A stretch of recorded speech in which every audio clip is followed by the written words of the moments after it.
Ah, mas se taxar grande fortuna vai tirar o dinheiro do Brasil. Meu irmão, não vai sair um centavo do Brasil. Nesse vídeo eu vou analisar o que o economista Eduardo Moreiro chama de o argumento definitivo a favor do imposto sobre grandes fortunas, para saber se realmente tem algum fundo de verdade, os furos desse argumento e por que, mesmo esse imposto não funcionando em lugar nenhum, os economistas ainda continuam apoiando.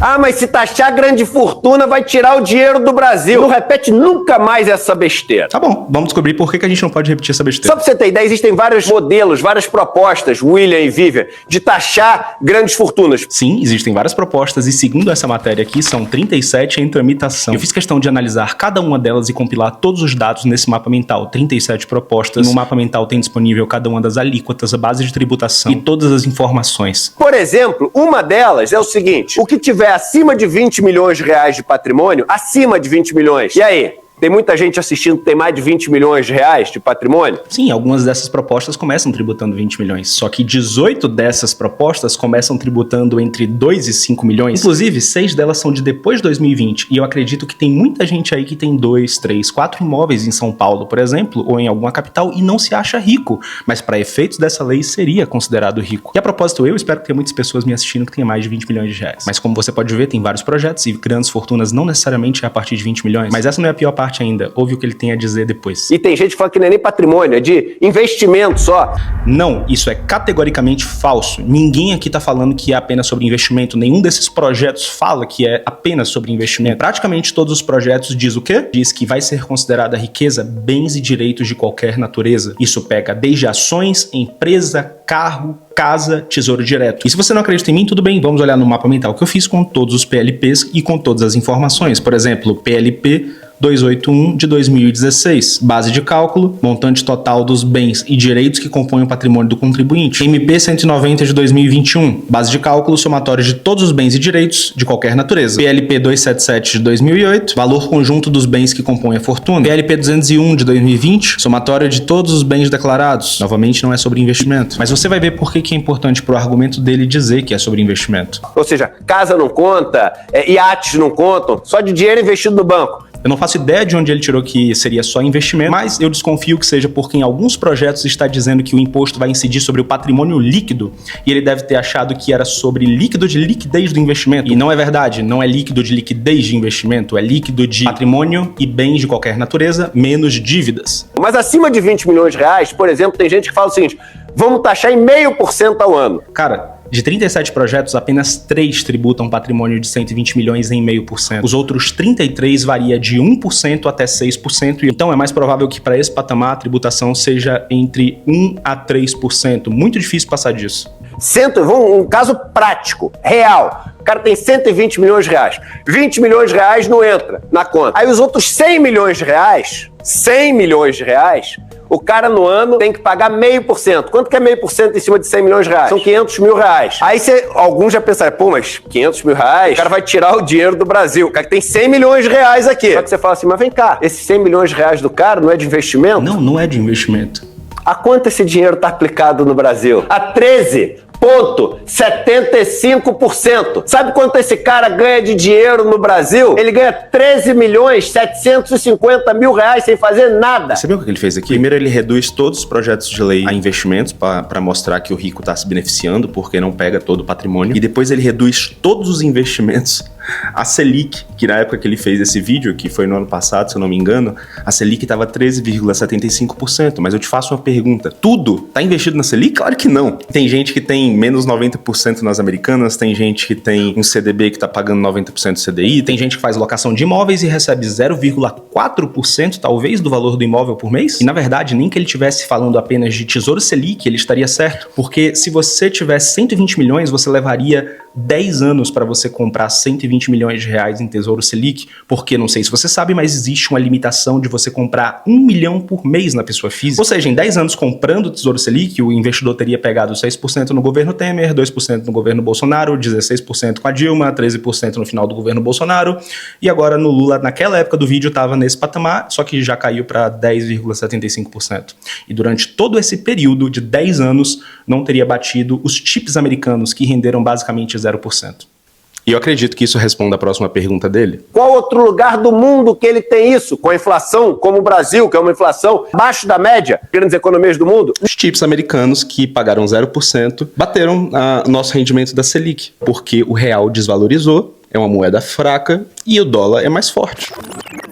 Olha, essa informação aqui não tá totalmente correta e pode te induzir a erro. E eu vou te explicar isso porque esse é um dos pontos do vídeo que o Eduardo Moreira ele tem mais razão. É um dos pontos que mais sustenta a fundamentação do argumento dele, muito embora não seja só sobre investimento e seja praticável alguém investir apenas na Selic. Perceba que aqui nesse gráfico eu peguei um tempo muito específico, de 10 anos atrás, ou seja, de 2014 até 2024, e eu comparei os chips americanos com o CDI, com o retorno do CDI brasileiro. E sim, nesse período de 10 anos, mesmo os chips tendo rendido próximo a zero por muitas ocasiões, e o real tendo rendido até 14%, o CDI de fato perdeu para os chips americanos. Quando você pega prazos um pouco maiores, você também vê que perdeu. Mas se você analisar desde os anos 2000, você vai ver que o retorno do CDI foi absurdo, muito superior ao retorno dos chips. E se você pegar desde 1994, esse retorno foi maior do que o do S&P 500. Só que tem duas questões aqui. Eu preciso comparar títulos soberanos que são seguros com outros títulos soberanos que também são seguros. Então a gente vai ter que pegar ali bonds, chips, para comparar, por exemplo, com o Tesouro Selic ou uma LFT. Ah, Rafael, então por que você não compara desde o início do Plano Real, lá em 1994? Simples, porque o Tesouro Direto ele foi criado em 2002. E essa é a forma que a pessoa comum tem de investir em títulos soberanos. Se você volta no tempo, ali antes dos anos 2000, e você vai entender como que as pessoas investiam, muitas vezes elas pegavam CDBs de bancões,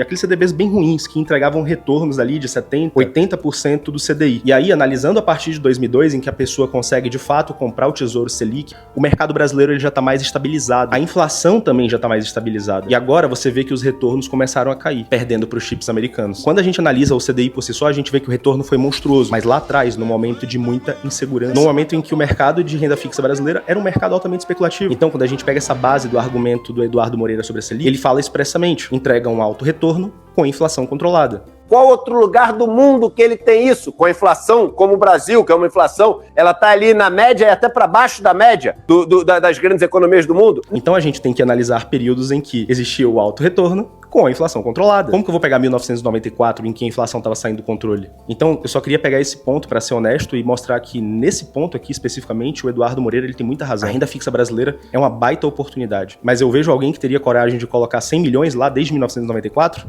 Olha, eu acho que não. Mas eu arrisco dizer que para efeitos de aposentadoria, hoje o Brasil é um dos melhores países do mundo, porque ele é barato pro gringo e ele entrega bons retornos. Bora voltar pro vídeo. E aí, para fechar com chave de ouro, ele finaliza ancorando esse pequeno imposto de 0,5% do IGF com o grande retorno da Selic para você pensar que o rico não vai perder nada. Em vez de ganhar 13.750.000, ele vai ganhar 13.250.000 sem fazer nada. Sem fazer nada, mas ninguém fala isso. Fala só que ele vai perder o 0,5%, que ele vai tirar dinheiro do Brasil. Depois ele te assegura que não vai sair um centavo e eu já vou te explicar por que eu tiraria. Meu irmão, não vai sair um centavo do Brasil por conta disso. E finaliza falando mal do rico para agradar a audiência. Mas o cara que é rico, ele é tão ganancioso. O cara que é rico, meu irmão, ele é tão mesquinho. O cara que é rico, ele é tão despreocupado, ele é tão egoísta, que ele não quer abrir mão nem desse pedacinho da maior taxa de juro real do mundo. E aí ele diz que se fizer, vai todo mundo sair do Brasil. Tem que taxar grande fortuna, sim. Cara, você pode falar o que quiser do Eduardo Moreira, mas o cara é um puta de um palestrante. O cara fala bem demais. Se botar um cara desse aqui numa palestra motivacional, ele vende mais curso que o Pablo Marçal, cara. Sinceramente, ele é bom. Ele é muito bom. Agora, ele vende curso de investimento. E ele tá negligenciando uma coisa muito importante aqui nessa questão, que é o juro composto. E pra colocar o argumento dele à prova, eu resolvi considerar que todas as premissas do argumento dele estavam corretas, ou seja, que o imposto se daria exclusivamente acima de 20 milhões, que a alíquota para patrimônios acima de 100 milhões seria de 0,5% ao ano. Aplicar essas condições ao exemplo de um investidor que investiu 100% na Selic e fazer esse teste não considerando 10 anos atrás, em que a Selic perdeu pro dólar, desde o início do Plano Real, em que a Selic entregou um dos maiores retornos da renda fixa no mundo. E aí nós vamos ver se nas melhores condições possíveis esse argumento se sustenta. E se faria sentido para um cliente meu que é rico tirar o dinheiro do Brasil. Para ter essa resposta, a primeira coisa que precisamos fazer é saber exatamente qual seria a rentabilidade investindo 100 milhões de reais desde o início do Plano Real, lá em 1995, até hoje, em 2024. Obviamente, sem considerar o impacto de um imposto sobre grandes fortunas e depois colocar a alíquota de 0,5% ao ano de lá até aqui e ver quanto que a gente perdeu nesse tempo. Só para você ter uma noção visual, essa pilha de dinheiro aqui dá mais ou menos 4 milhões e 200 mil reais. Ou seja, para investir 100 milhões de reais em 1995, você precisaria de 23 pilhas de dinheiro iguais a essas aqui. Cara, eu já vou te dizer exatamente quanto que daria a rentabilidade desse investimento, mas antes, olha para esse pallet aqui de dinheiro. De 1,90 m de altura mais ou menos, ele tem o equivalente a 200 milhões de reais. Eu só tô te mostrando ele para te mostrar que a rentabilidade dos 100 milhões investidos na Selic até hoje não caberia nessa sala. Então bora lá na garagem que eu vou te mostrar. Ó, também não coube ali na garagem não, eu tive que ir para um lugar maior para poder fazer essa conta porque é grana demais, viu, cara? Então eu trouxe você para uma arena de peteca. Então, cara, se você tivesse investido essas 23 pilhas de dinheiro ou 100 milhões de reais desde o início do Plano Real, hoje você teria 31 pallets de dinheiro ou 6 bilhões e 200 milhões de reais. Só que, cara, o imposto sobre grandes fortunas ele é realmente destrutivo. E se você tivesse pagado 0,5%, 0,5% que o Eduardo Moreira falou, de 1995 todo ano até 2024, você teria perdido quase 4 pallets de rentabilidade desse imposto ou 800 milhões de reais. Porém, se o imposto fosse maior de 1%, por exemplo, você perderia 7,3 pallets, ou 1 bilhão e 400 milhões de reais. Se fosse de 2%, 12,9 pallets, ou 2 bilhões 500 milhões de reais. Se fosse de 3%, 17,3 pallets, ou 3 bilhões 458 milhões de reais. Cara, com apenas 3% de imposto, você teria perdido mais do que a metade da sua rentabilidade. E no projeto que cobra a alíquota mais alta de 6%, você teria perdido incríveis 5 bilhões de reais de rentabilidade, ou 25,2 pallets. Isso te tiraria de uma rentabilidade inicial de 6 bilhões e 200 milhões de reais para uma rentabilidade pífia, entregando 1 bilhão e 200 milhões de reais. E se você concorda com o Eduardo Moreira, agora você deve estar pensando assim: cara, eu sei, é justamente essa a intenção do projeto. É reduzir a rentabilidade do rico e gerar distribuição social. Em outras palavras, se é isso que o projeto tiraria do rico, deu certo. E é justamente por isso que existe esse padrão dos ricos, e eu falo que os ricos bilionários mesmo, tomando a decisão de se mudar do país quando o país institui um imposto sobre grandes fortunas como esse. Aí você me fala assim: ah, Rafael, mas a Suécia, ela tributa os ricos, os escandinavos tributam os ricos pesadamente. Eu sei, meu amigo, só que essa tributação pesada que a galera defende, que fala que é sobre os ricos, na verdade é sobre a renda, e é sobre a renda disponível. É quando você vende uma ação, você tem um ganho de capital, ou quando você recebe um salário. E adivinha, a maioria dos ricos, eles não disponibilizam essa renda. É por isso que quando você coloca um imposto de 50%, 60% sobre a renda dos ricos, normalmente eles não fogem do país. Mas com o imposto sobre grandes fortunas, sim, porque ele tem um potencial destrutivo do patrimônio muito maior. Eu vou te dar um exemplo. Vamos supor que ao invés do IGF, o Brasil tivesse uma tributação de 50% sobre a renda do rico e ele efetivamente conseguisse cobrar sobre 50% de qualquer coisa que o rico consumisse, beleza? E vamos supor que nesse caso, o rico ele fez uma retirada de 3 milhões por ano daquele patrimônio inicial de 100 milhões desde 1995. Ah, e eu corrigi a retirada aqui pela inflação, viu? Ele começa tirando 3 milhões e finaliza tirando próximo de 19 milhões de reais. E obviamente aqui ele tá pagando 50% sobre essas retiradas. Mesmo retirando 3 milhões por ano e pagando 50% sobre imposto de renda, ele ainda teria perdido menos patrimônio do que uma pessoa que mora num país que tem um IGF de 0,5%, que fez retiradas equivalentes, mas que mora num país como o Brasil, que cobra um imposto de ganho de capital 3 vezes menor, de 15%.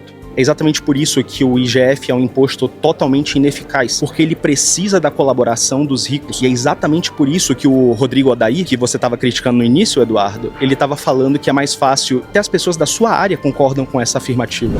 Esse problema da fuga de capital é tão óbvio, mas tão óbvio, que até o Haddad, que é conhecido como o homem que quer tributar o mundo, contratou um economista francês, o Gabriel Zucman, para fazer um relatório implorando, pedindo, pelo amor de Deus, G20, me ajude a colocar um imposto mínimo global, porque se a gente colocar primeiro aqui, a gente vai perder pessoas com muito patrimônio. Segundo o Eduardo Moreira, não vai sair uma única pessoa do Brasil porque a Selic paga 13,75%. E qual foi a solução do Gabriel Zucman? 2% de imposto sobre todos os bilionários. E aí, obviamente, o Gabriel Zucman, sabendo que a única pessoa na sala que tinha que se importar, que são os Estados Unidos, vai cagar para uma proposta dessa, essa, que o país que domina o mercado, pra que ele vai te ajudar a ser mais competitivo no cenário internacional? E foi exatamente esse o pronunciamento dos Estados Unidos após a reunião do G20. Mas já sabendo disso, e durante o G20, o Gabriel Zucman, ele traz duas soluções que os países podem usar caso eles não tenham essa cooperação internacional, e que eu acho que serão decisivas para a segunda fase da reforma tributária, em que eles discutirão a tributação sobre a renda. E essas duas soluções para impedir que os ricos fujam num cenário de tributação sobre grandes fortunas ou de tributação mais pesada sobre renda e patrimônio são justamente o quê? Imposto sobre a saída fiscal. Porque hoje, se você tá no Brasil, por exemplo, e você tem 100 milhões no Brasil e você vê que tá vindo um imposto muito agressivo, igual o imposto sobre grandes fortunas ou imposto de renda muito absurdo, você pode simplesmente se mudar para o Uruguai, que é um país que tem um esquema non-dom, ou seja, você se muda, toda a receita que você tiver de fora daquele país, você não vai ser taxado durante um período de 10 anos. O Reino Unido também tem um esquema parecido de non-dom. Só que ao tributar a saída fiscal, o governo basicamente fala, se você não quiser mais morar no Brasil, meu amigo, se você quiser ir para o Uruguai, para o Reino Unido, você vai ter que pagar imposto. E a segunda solução é ir além. Eles querem tributar a sua cidadania. Ou seja, se você for brasileiro, independente do lugar em que você viva, independente do lugar em que você more no mundo, você teria que pagar imposto até renunciar à sua cidadania. E eles citam o único país que faz isso no mundo,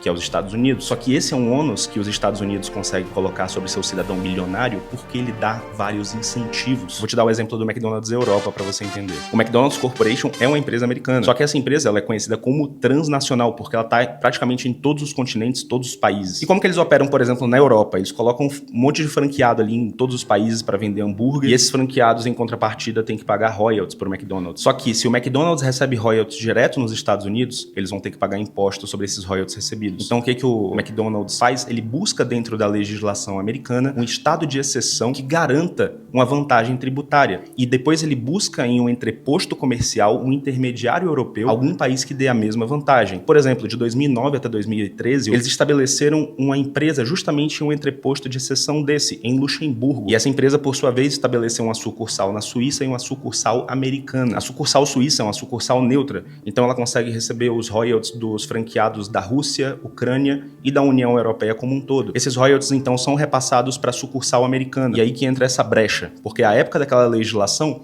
Luxemburgo via a sucursal americana como um residente definitivo nos Estados Unidos, enquanto que os Estados Unidos não. Eles não viam a sucursal americana como um residente definitivo nos Estados Unidos. Então esse dinheiro basicamente saía da Europa não tributado e entrava nos Estados Unidos também não tributado. De 2009 até 2013, esse esquema rendeu mais de 4 bilhões de dólares em royalties para o McDonald's americano, sendo que o McDonald's americano pagou apenas 16 milhões de dólares em impostos em Luxemburgo.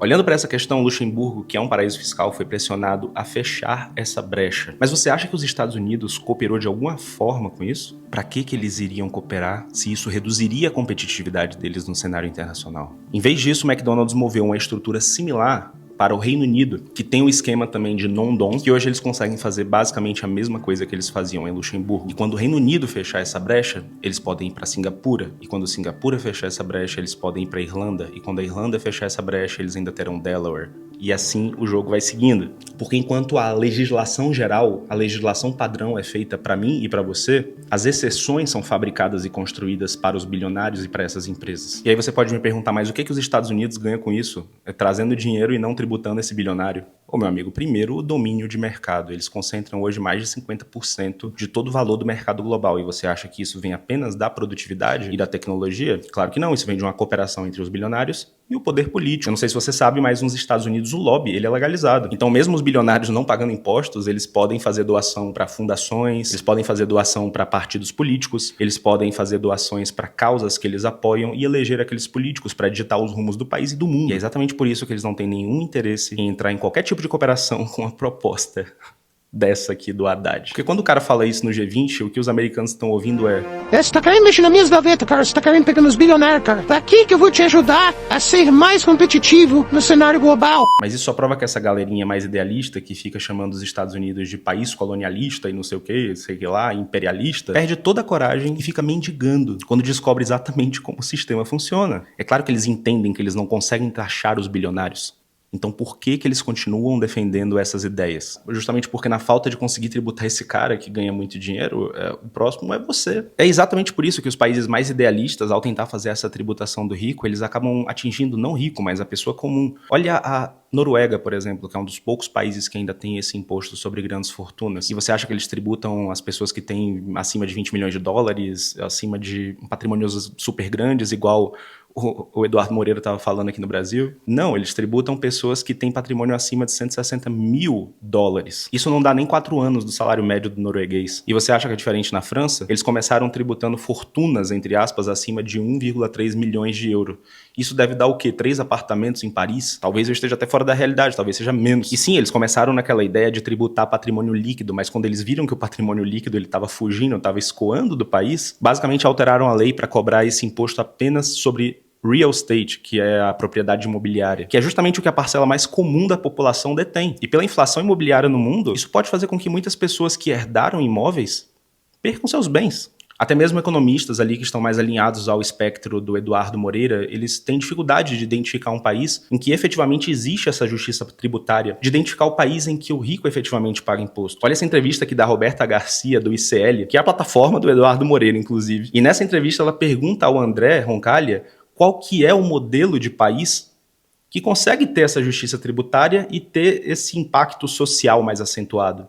É possível ter responsabilidade fiscal com responsabilidade social na prática? E se você tiver um exemplo de algum país, de alguma economia, acho que vai ser muito legal para a gente conhecer. Boa, Robson.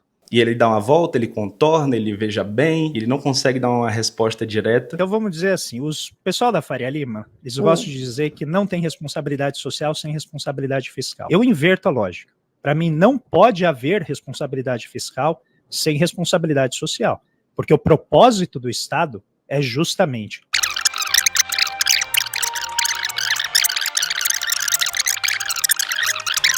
E ela tem que questionar de novo ele, justamente porque ele não consegue ter esse posicionamento, porque ele sabe que não existe. E aí, quando ele é pressionado e colocado contra a parede, qual que é o exemplo que ele tem que dar? Só a segunda pergunta, que é: qual país está mais próximo deste modelo que você acabou de contar pra gente? Curiosa aqui. Eu vou dizer que talvez... o que seria mais próximo dentro dessa minha definição seriam os países escandinavos.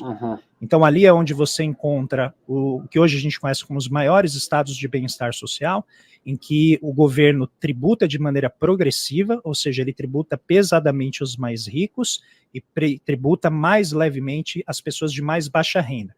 Os escandinavos, mais especificamente a Suécia, ele cita alguns amigos dele que moram lá na Suécia, que é literalmente um paraíso para os bilionários. Lá não tem imposto de herança, não tem imposto de doação e não tem imposto sobre grandes fortunas. A mesma coisa na Dinamarca. Ah, Rafael, mas ele estava falando aqui sobre imposto sobre renda. Sim, eu sei que ele estava falando de imposto sobre renda. Imposto sobre renda é coisa de trabalhador. Tributação sobre renda é coisa de funcionário, é coisa de empregado, não é coisa de rico. Tributação sobre renda é o que eu e você pagamos. A tributação lá vai de 29% até 60%, se eu não me engano, a tributação máxima. Só que tem um problema, a tributação média da Suécia é de 48 mil dólares. Qualquer pessoa que ganha isso aí, um policial, um professor, ele já tá pagando 30% de imposto. Se a gente transportar essa ideia da Suécia pro Brasil, a gente não vai acabar tributando bilionário. Sabe quem que a gente vai acabar tributando? Você que ganha R$3.200 por mês, porque essa é a renda média do brasileiro. Cara, se você ganha R$4.000 por mês, você ganha mais do que 90% da população no Brasil. Se a gente for transportar aquela ideia da Suécia pra cá, a gente vai fazer esse cara pagar uns 40% de imposto. Ah, Rafael, mas veja bem, o bilionário sueco, ele paga também imposto sobre dividendos. Eu sei, minha flor do campo, eu sei que ele paga até 30% sobre ganho de capital,